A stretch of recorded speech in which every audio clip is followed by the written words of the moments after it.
You know you're over the target when you're taking flack from your enemies. And it turns out that the Giffords organization, that major gun control group, is extremely upset with Donald Trump's Attorney General Pam Bondi for cutting millions of dollars in so-called gun violence prevention programs.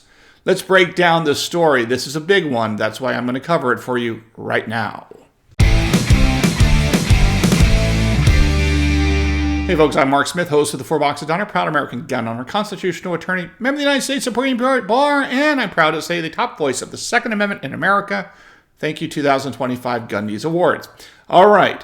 Well, the Giffords organization, that major gun control group that's very famous, very popular, known all around, guess what? They're very, very angry today because it turns out that Donald Trump's Attorney General, Pam Bondi, has cut millions of dollars in grants from the federal government to various quote-unquote nonprofits or organizations, whatever they are, NGOs, whatever, in gun violence-related issues, for gun violence-related prevention efforts and things like this, supposedly. Now, what's amazing to me is that the Washington Post has reported on this as well. And of course, if you look at the comments of the Washington Post's article on the Bondi Department of Justice canceling these grants for gun violence programs and so on, Attorney General Pam Bondi basically has said to the press that this is cutting and eliminating millions of dollars in wasteful grants. She's also pointing out that this really is inconsistent. A lot of these priorities are inconsistent with the Donald Trump administration's priorities, as I'm sure they are. Because again, I looked at this Washington Post article, and this number alone, this is one single number of many, that's just shocking. So according to the Washington Post, one of the grants being impacted here, and by the way, when I use the word grants here, these are taxpayer-funded grants, which means you and I are paying for these either through our federal tax dollars, or higher prices of goods, or through the destruction of our dollars in our wallets through inflation by the virtue of the government money printing. But we're paying for these in one way or another. Now, what's shocking to me is this number, and then we're going to get back to why I think it's so great that the Giffords organization is upset with Pam Bondi here, is that according to the Washington Post, a Boston-based group called the Community Resources for Justice, the Community Resources for Justice, based in Boston, lost nearly $37 million, some of which, according to the Washington Post's reporting, supported crime data analysis and the like. Now, I want you to think about something for a moment. $37 million for one NGO, for one nonprofit, in grants from you and me, from us, from we, the people, through the U.S. government, through the U.S. Department of Justice. $37 million to this organization, Community Resources for Justice, based in Boston. Now, let's just compare that number. This is just an organization that I've never heard of, and I'm sure you haven't either until the Washington Post reported on them. Take a look at the annual budget of like the Second Amendment Foundation, the California Rifle and Pistol Association, the Minnesota Gun Owners Caucus, Firearms Policy Coalition, even the NRA, right? Gun Owners of America. Look at these numbers that have been generated by voluntary donations and the like to the Second Amendment organizations. And then you compare it to these NGOs. $37 million is a huge amount of money.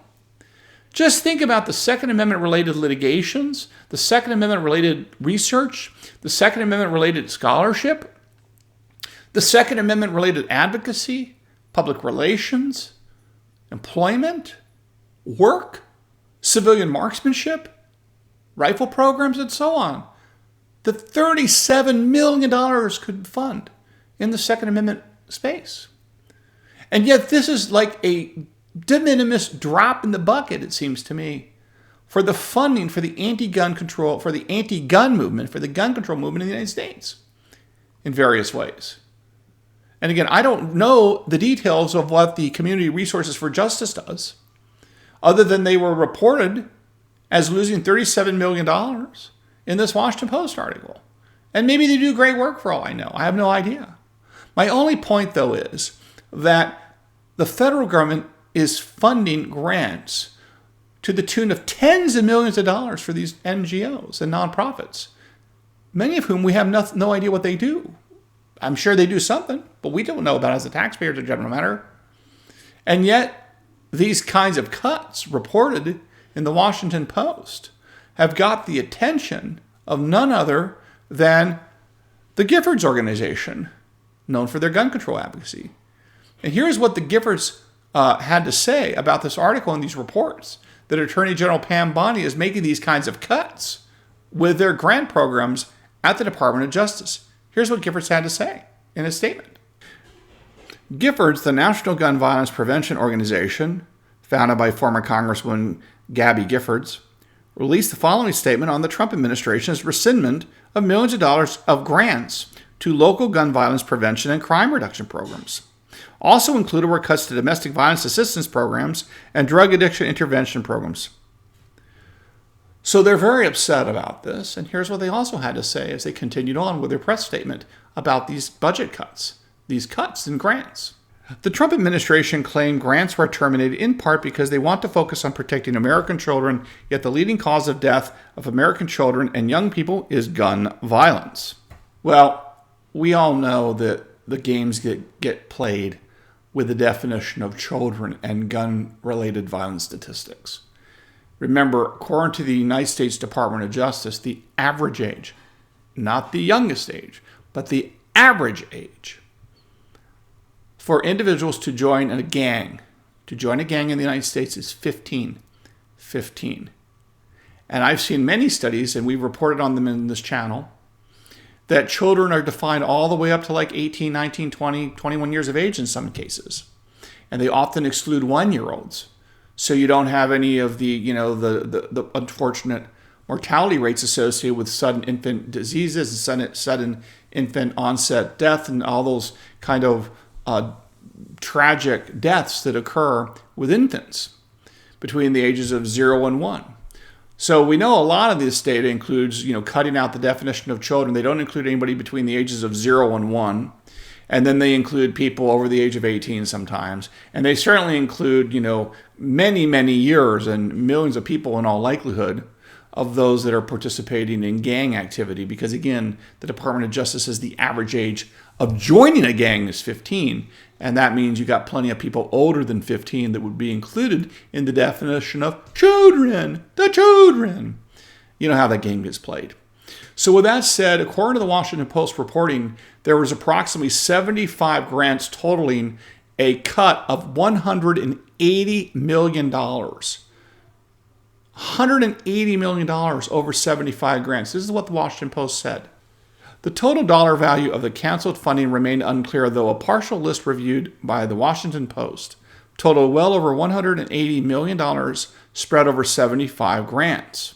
Administrators received notices Tuesday to cease all grant-funded operations. Their access to already allocated funds was also cut off, some grant recipients said. Well, very interesting. And this is what the Washington Post specifically said about all of this.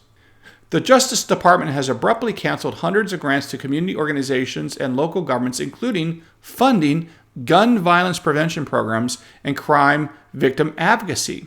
Cuts that Attorney General Pam Bondi defended Wednesday as the elimination of millions of dollars in wasteful spending. The canceled awards were identified through a review process that determined they did not align with the Trump administration's priorities, according to Maureen Henningberg, acting head of the Office of Justice Programs. Okay, guys, this is great news because we're in a multi-front war to protect our constitutional rights, our Second Amendment rights, our right to keep and bear arms, and to prevent our country from going into bankruptcy, since we're somewhere in the order of magnitude of 36 or $37 trillion in debt, where our interest payments, last I checked, for the year, the federal government's interest payments on that debt literally exceeded the amount of money our country is spending on the military, on defense spending. Not a good sign, folks. So with all this said, I think it's a great news that Attorney General Pam Bondi has cut this money. It is a start. I think there's a lot more that needs to be done. But the fact that the Giffords organization is very upset with these cuts, that is pretty clear from the Washington Post article and the comments that I was able to quickly review to that article on the Washington Post website, it seems pretty clear that the left in America and a lot of the anti-gun groups in America are very unhappy. And when they're unhappy, as a general rule, I'm happy. And I should also, last but not least, note that actually some of the early reporting on the story I grabbed from Jared over at Guns and Gadgets, who always does a great job. So I do want to give him a hat tip for being on top of this story, even a day before I was, or something like that, or at least hours. I can't remember now. But he was there ahead of me, and Jared always does a great job over there at Guns and Gadgets. So there you have it, folks. Hope you learned something here today. Make sure you follow me on X at 4Boxes Diner. Don't forget to subscribe both to YouTube and to Rumble for this channel. And I look forward to talking to you again real soon here at the 4 Boxes Diner. Orders up. Table 2A.